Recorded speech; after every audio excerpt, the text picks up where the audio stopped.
Hi అండి, ఈరోజు కమ్మటి రసం ఎలా చేసుకోవాలో చూపించబోతున్నాను. నోటికి ఎంతో రుచిగా ఉంటుందండి. జ్వరం వచ్చినప్పుడు కానీ ఇలా చేసుకొని తినండి, చాలా బాగుంటుంది. ఇంకా లేట్ ఎందుకు, ఈ కమ్మటి రసం ఎలా చేసుకోవాలో చూసేద్దాం. ఈ రసానికి ముందుగా ఒక పెద్ద నిమ్మకాయ సైజంత చింతపండుని వేడి నీళ్ళు పోసుకొని 20 మినిట్స్ దాకా నానబెట్టుకోవాలి. తరువాత ఒక కప్పు బాగా పండిన టమాటా ముక్కల్ని తీసుకొని ఇందులోకి ఒక కప్పు దాకా వేడి నీళ్ళు పోసుకొని పక్కన పెట్టుకోవాలి. వేడి నీళ్ళు పోయడం వల్ల టమాటా అనేది సాఫ్ట్గా అవుతుందండి. 20 మినిట్స్ తర్వాత చింతపండు బాగా నానిపోయింది. ఇప్పుడు చింతపండు రసాన్ని ఒక గిన్నెలోకి తీసుకోవాలి.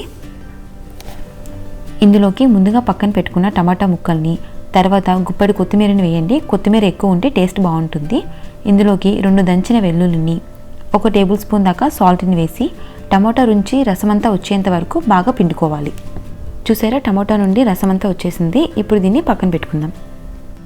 ఇప్పుడు స్టవ్ మీద గిన్నె పెట్టుకొని ఇందులోకి 2 టేబుల్ స్పూన్ దాకా ఆయిల్ యాడ్ చేసుకోవాలి. ఆయిల్ హీట్ అయిన తర్వాత ఇందులోకి 1/2 టీ స్పూన్ ఆవాలు, 1/2 టీ స్పూన్ జీలకర్ర, 1 టీ స్పూన్ ధనియాలు, 1 టీ స్పూన్ మిరియాలు, కొన్ని మెంతులు, 2 దంచి పెట్టుకున్న వెల్లుల్లి ముక్కలు, 3 ఎండుమిరపకాయలు వేసి ఫ్రై చేసుకోవాలి. ఇవి కొద్దిగా ఫ్రై అయిన తర్వాత ఇందులోకి కొద్దిగా ఇంగువ వేసి ఫ్రై చేసుకోవాలి. ఇప్పుడు ఇందులోకి ముందుగా పిండి పెట్టుకున్న టమాటా చింతపండు రసాన్ని ఇందులోకి పోసుకుందాం. ఇందులోకి వాటర్ అనేది యాడ్ చేసుకోవాలి. నేను ఇక్కడ 200 ml దాకా వాటర్ యాడ్ చేసుకుంటున్నాను. నేను తీసుకున్న చింతపండుకి ఇంత వాటర్ సరిపోతుంది. తర్వాత 1/2 టేబుల్ స్పూన్ మిరియాల పొడిని యాడ్ చేసుకోవాలి. మీకు ఇంకా ఘాటుగా కావాలంటే కొద్దిగా ఎక్కువ యాడ్ చేసుకోండి. తర్వాత 2 టీ స్పూన్ సాల్ట్ని యాడ్ చేసుకొని ఒక 10 మినిట్స్ పాటు లో ఫ్లేమ్లో పెట్టి బాగా మరిగించుకోవాలి. రసం ఎంత మరిగితే అంత టేస్ట్ ఉంటుందండి. రసం మరిగేటప్పుడే 2 రెమ్మల కరివేపాకు వేసి కలపకుండా అలానే బాగా మరిగించండి.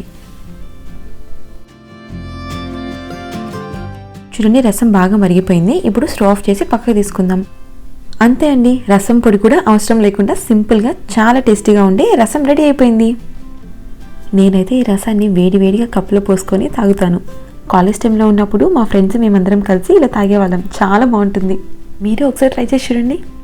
ఈ వీడియో నచ్చితే లైక్ చేయండి, మీ ఫ్యామిలీ ఫ్రెండ్స్కి షేర్ చేయండి. Thanks for watching.